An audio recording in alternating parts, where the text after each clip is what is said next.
जी अस्सलाम वालेकुम। आज की क्लास में हम सिंगल एंट्री का क्वेश्चन करने जा रहे हैं, question number 13 from our workbook.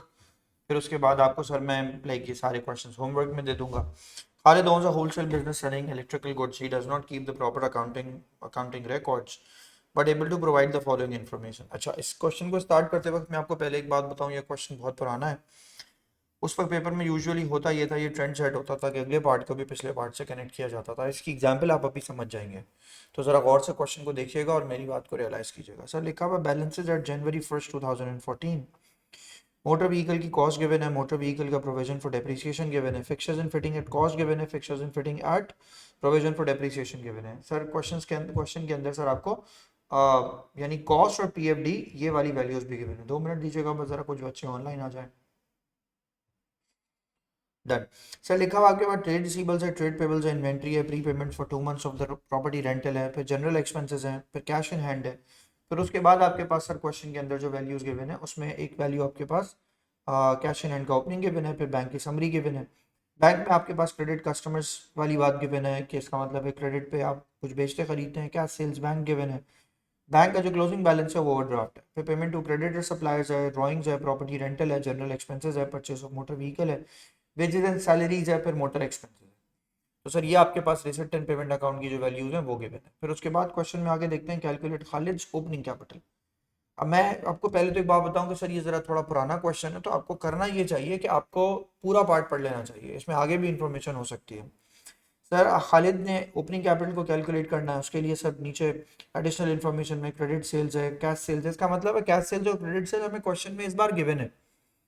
Trade payables का क्लोजिंग हमारे पास गिवन है। सेल्स पे आप 30% मार्जिन रख के बेचते हैं, तो रेवेन्यू अगर मिल जाए तो हम ग्रॉस प्रॉफिट निकाल सकते हैं। सेल्स का रेवेन्यू मांग रहा है, फिर वो परचेजेस मांग रहा है, calculate the value of closing inventory मांग रहा है। फिर कह रहा है before banking is receipts from cash sales Khalid took 400 per month for his personal use या पर्सनल ड्राइंग्स। तो 400 को सर अगर हम मल्टीप्लाई कर दें सर 12 से, तो इसका मतलब है 4800 की सर हमारे पास ड्राइंग्स होगी। The only other cash payments during the year were motor expenses. उसके अलावा कोई भी एक्सपेंस है तो वो मोटर एक्सपेंस का है। कैश का क्लोजिंग बैलेंस आपके पास 460 गिवन है। इसका मतलब है सर एडिशनल इन्फॉर्मेशन में आके कैश की इन्फॉर्मेशन मिली। तो इसका मतलब है जब हम शुरू में कैश का अकाउंट बनाएंगे तो कैश अकाउंट को बनाते वक्त हमें इन चीज़ों का भी ध्यान रखना होगा। फिर कैश अकाउंट बनाने के लिए क्वेश्चन बात कह रहा है, Khalid allowed a discount of 914 to credit customer. अब सर देखें, अगर ये इन्फॉर्मेशन मैं ना पढ़ूँ तो ऊपर मैं ट्रेड रिसीवेबल में यूज़ नहीं कर सकता। फिर motor vehicles is to be depreciated 25% per annum reducing balance method. A full year depreciation is charged in the year of purchase, but none in the year of disposal. During the year, motor vehicle had a cost of 16,000. On July 1st 2012 was traded in for 8,200. 16,000 वाली कोई चीज़ है sir, बल्कि यही लिखना चाहिए sir. 16,000 की sir आपके पास कोई चीज़ है जो आपने July 1st 2012 में खरीदी है और July 1st में आप इसको फुल ईयर चार्ज करेंगे। क्वेश्चन कह रहा है 25% पर एनम चार्ज करना है आपने। मैंने सर इसका 25% निकाला, तो ये मुझे इसकी पहले साल की सर डेप्रीसिएशन मिल गई। राइट, ये पहले साल की डेप्रीसिएशन। फिर सर मैंने अगर दूसरे साल की इसकी डेप्रीसिएशन निकालनी है 13 की, तो उसको मैं मल्टीप्लाई बस सर कितना कर दूंगा 75%। तो सर मेरी दूसरे साल की डेप्रीसिएशन आ जाएगा। अब इस पार्ट के लिए आपको पुराना डेप्रीसिएशन का लेक्चर देखना है। तो अगर सर मैं आपसे बात करूँ, मैंने 16,000 का 0.25 निकाला, तो सर इसका आंसर आ गया मेरे पास, पहले वाले साल का आंसर आ गया मेरे पास 4,000। और फिर सर उसी को मैंने 0.75 से मल्टीप्लाई कर दिया तो आंसर आ गया सर इसका 3,000। तो 3,000 सर मेरा यहाँ तक इसका आंसर आ गया। 12 और 13, 14 में मैंने सर, ये दिसंबर 2014 की बात हो रही है, तो सर मैंने 14 में बेच दिया इसको। तो अगर मैं इसकी राइट कैलकुलेशन करके आपको दिखाऊं तो मैं ये बोलूँगा 16,000 में से सर आप 7,000 को क्या कर देंगे माइनस, तो आपके पास वैल्यू बच जाएगी सर 9,000। 9,000 वाली चीज़ को आपने 8,200 का बेचा है, तो 8,200 में से सर आप 9,000 को माइनस कर देंगे, तो सर इवेंचुअली आपके पास फिर 800 का लॉस आ गया। तो सर आपके पास एक लॉस भी मौजूद है। अब देखें लॉस यहाँ है, ऊपर इन्फॉर्मेशन आपको पूरी गिवन भी है, फिर भी लॉस यहाँ से निकाला मैंने। फिक्सर्स एंड फिटिंग को आपने 15% per annum reducing balance method से डिप्रिशिएट करना है। कोई एडिशन नहीं है उस पर, कोई sale of fixtures and fitting भी नहीं है। जनरल एक्सपेंसेस के अंदर there was no accruals for general expenses. साल में आखिर में आपके पास कोई जनरल एक्सपेंसेस के अक्रूवल्स भी नहीं है। रेंट साल के आखिर में आपके पास आके प्रीपेड हो जा रहा है।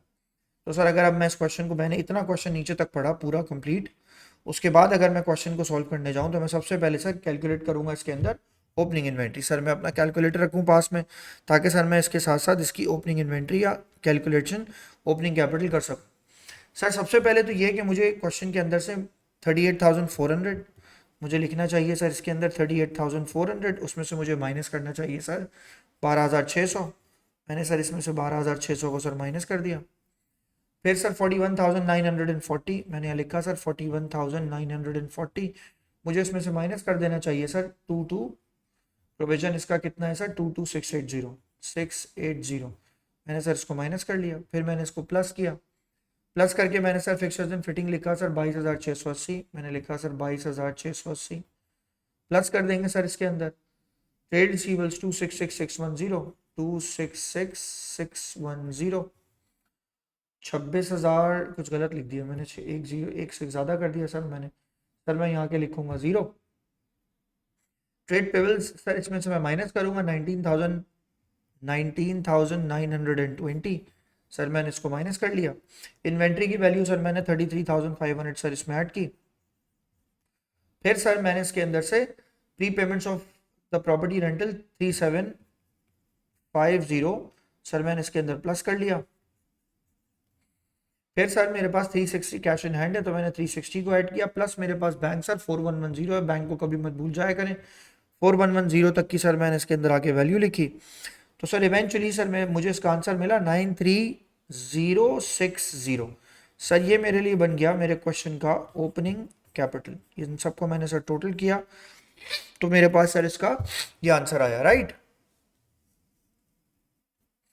अब क्वेश्चन कह रहा है सर आपके पास क्रेडिट सेल्स और कैश सेल्स की इंफॉर्मेशन गिवन है। अब जरा ध्यान से देखिए सर, हम सबसे पहले तो सर क्वेश्चन में हमें मांग रहा है रेवेन्यू निकाल के दिखाइए। अब एक बड़ी मैंने फिर बताया ना आपको एक इसमें अजीब सी बात ये है कि सेल्स आपने क्रेडिट पे की भी है, इंफॉर्मेशन आगे गिवन है, मैं आपको दिखाता भी हूँ सर।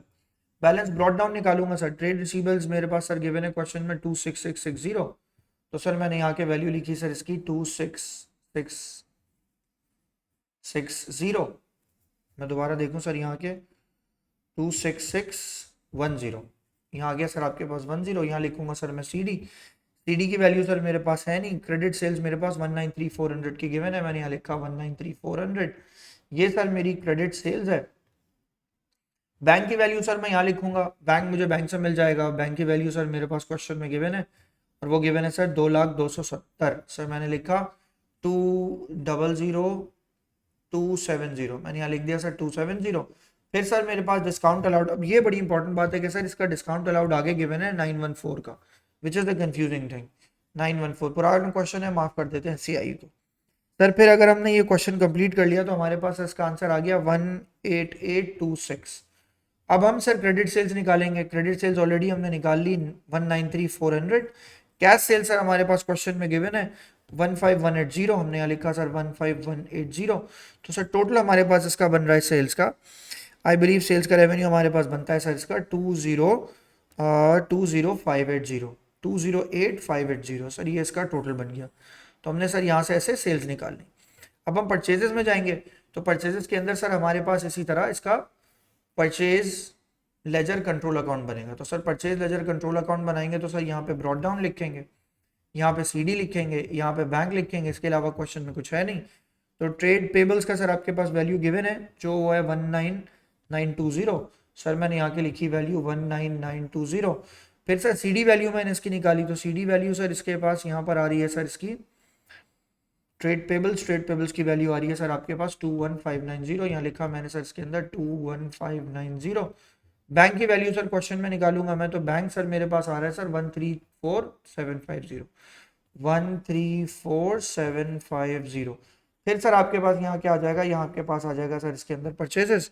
अब क्वेश्चन में देखेंगे सर आपके पास परचेजेस की वैल्यू कितनी है, सर परचेजेस की वैल्यू आपके पास है 136,420, सर मैंने इसका टोटल कर लिया तो 136,420, सर मेरे पास 136,420 यहाँ तक आ गया सर इसका आंसर। अब ये कैलकुलेट करने को कह रहा है मुझे क्लोजिंग इन्वेंट्री। क्लोजिंग इन्वेंट्री निकालने के लिए सर क्वेश्चन में मुझे ये मार्कअप की हिंट मार्जिन की हिंट गिवन है। अब मैंने परचेजेस तो निकाली हुई है, ओपनिंग क्लोजिंग इन्वेंट्री के बारे में मुझे कुछ पता नहीं है, लेकिन मुझे 208,580 पता है। सर अगर मैं 208,580 के ऊपर 30% चार्ज कर दूं तो सर मेरा ग्रॉस प्रॉफिट आ जाएगा। तो सर अगर मैं इसके ऊपर सर चार्ज करता हूं तो मेरी वैल्यू सर अगर मैं इसके ऊपर चार्ज कर लूँ सेल्स पे तो मेरा आंसर आएगा सर इसका, और सर फिर मैं उसको यूज़ करूँगा। आंसर सर अगर आप इसका निकाल लें तो आपको पता चलेगा कि सर आपका ग्रॉस प्रॉफिट इससे क्या निकला। लेकिन अगर सर मैं डायरेक्टली इस 30% को मल्टीप्लाई कर दूं, अगर मैं इसको 30% को मल्टीप्लाई कर दूं 70% से, तो मेरी कॉस्ट आ जाएगी। तो कॉस्ट सर मेरी आ रही है सर 146006। मैंने अभी इसकी कॉस्ट कैलकुलेट की तो ये कॉस्ट आ गई बच्चों इसकी। फिर मैंने सर इस 146006 इक्वल्स टू, मेरे पास जो ओपनिंग इन्वेंट्री मेरे पास गिवन है क्वेश्चन के अंदर वो गिवन है सर 33,500 की। तो सर मैंने यहाँ के लिखा था 33,500 की सर मेरे पास वैल्यू गिवन है, प्लस करेंगे परचेजेस, तो परचेजेस की वैल्यू सर आपके पास गिवन है 136420। अब इसमें से सर आपके पास यहाँ क्या आ जाएगा, यहाँ आ जाएगा आपके पास क्लोजिंग इन्वेंट्री। तो सर अब आपने क्लोजिंग इन्वेंट्री के बारे में यहाँ पे बात करनी है। तो sir closing inventory equals to, closing inventory sir आपके पास बनती है सर 23914, सर ये इसकी वैल्यू आ गई। तो ये सर आपके लिए क्लोजिंग इन्वेंट्री बन गई। अब before taking all the receipts into the like bank, अब आपके पास सर कैश अकाउंट बनाने की बारी आई। मैं बल्कि ये इनकम स्टेटमेंट वाला पार्ट आपको होमवर्क दूंगा, आप खुद करके देखिएगा ताकि आपको आना चाहिए। सर कैश अकाउंट अब मैंने बनाया तो कैश अकाउंट के अंदर सर मैंने आके लिखा sir balance brought down. Balance brought down cash का सर मेरे पास गिवन है 360। मैं यहाँ गया सर, मैंने आगे वैल्यू लिखी सर इसके अंदर आके 360। कैश सेल्स जो है वो मेरी यहाँ जाएंगी सर, कैश सेल्स की वैल्यू सर क्वेश्चन में मैंने यहाँ देखी थी 51,15180। यहाँ लिखूंगा सर मैं आगे इसकी वैल्यू 15,180। फिर सर मैंने इसमें से कुछ ड्राइंग्स की हैं, यही क्वेश्चन मुझे बता रहा है कि सर ड्राइंग जो मैंने की है वो की है 4800 की। फिर क्वेश्चन बोल रहा है सर आपका क्लोजिंग जो है वो 460 का है, मगर आपके पास कुछ मोटर एक्सपेंसेस हैं, और मोटर एक्सपेंसेस सर क्वेश्चन में मुझे गिवन नहीं है।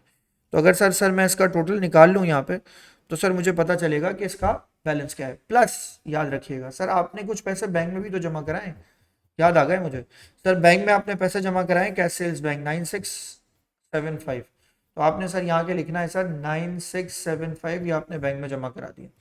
अब मोटर एक्सपेंस निकलेगा सर आपके पास, मोटर एक्सपेंस की वैल्यू आएगी सर 605। तो 605 सर मैंने यहाँ लिख दिया। तो अब मेरे पास सर मोटर एक्सपेंस मैं यहाँ पे फाइंड आउट करके लिख सकता हूँ जो कि इनकम स्टेटमेंट में जाएगा 605। सर मैंने यहाँ पे इसका कैलकुलेट कर लिया। अब सर रिमेनिंग क्वेश्चन आपके हवाले, मैं छोटी सी रिकॉर्डिंग आपको करके कोई 12-13 मिनट की भेज रहा हूँ, इसलिए भेज रहा हूँ ताकि मैं आपको जितने भी मुश्किल पार्ट्स है मैंने आपको करा दिए। अब आपको सिर्फ इसकी एक इनकम स्टेटमेंट बनानी है। मेक श्योर कीजिएगा इनकम स्टेटमेंट ध्यान से अच्छे से पूरी देख के कंप्लीट कीजिएगा ताकि आपका आंसर बिल्कुल सही आए। Thank you very much. ये रिकॉर्डिंग मैं आपकी अपलोड कर रहा हूँ और आपने बाकी इनकम स्टेटमेंट का काम इसका कंप्लीट करना है। थैंक यू, अल्लाह हाफिज़।